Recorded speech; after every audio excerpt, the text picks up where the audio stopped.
Jerry heard someone knocking on the door and went out to check, and was caught by the sixth man the next second. It turned out that Tom was going to use it to confess. Flowers with a mouse is a perfect gift. Compared with it, uneven gifts seemed too monotonous. Tom didn't hide his ridicule. As competitors, they immediately started fighting. In the end, as expected, Tom won. But the flowers had already withered in the fight, and Jerry was covered in dust. For such a bad gift, the goddess showed great anger. She threw things around and smashed them, telling Tom to get lost. After running for a while, Tom was ready to explain, but was hit by a frying pan. But he never expected that. He actually traveled to a fairy tale world. Tutu here is a princess, and Tom, in order to win the goddess's heart, he played the role of a gentleman. While walking, he suddenly stopped. It turned out that there was a swamp ahead. Tom immediately took off Jerry's cape and covered it. Finally, he politely invited the princess to pass. But in the next second, Tom was panicked at this moment. The princess, who was rescued by Jerry, was very angry. She immediately whistled,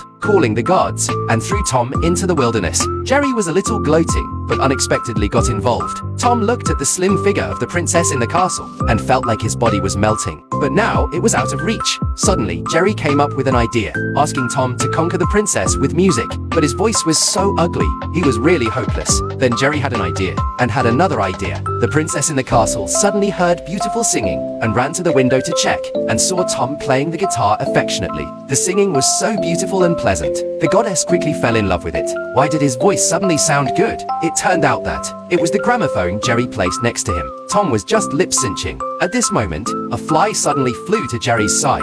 The originally smooth singing suddenly became a mess. Tom also exposed his fraud. Finally, the gramophone was completely damaged. The goddess found out the truth and gave Tom a flower pot in anger. At this time, the villain Butch appeared as the most evil magician in this fairy tale. Seeing such a lovely and beautiful princess, he certainly wanted to possess her. Tom was disheartened here and prepares to go home. The princess's cry for help suddenly sounded in his ears. Tom rushed over excitedly to save the beauty, but Jerry asked him to wait and pointed to the pony next to him. Tom immediately understood and immediately Saturday on it and became a knight, which made the evil magician a little flustered. But Tom's horse suddenly stopped working, which really embarrassed him as the protagonist. Seeing someone coming to save the princess, Butch immediately cast a spell, turning two windmills into two giants. Seeing the danger approaching, the horse under him took the lead and ran out alone. Tom and Jerry struggled under the giant sticks, but they soon came up with a solution to the giants. Tom climbed onto one of the giants' heads, while Jerry ran to the other side. After solving the giants, the magician Butch appeared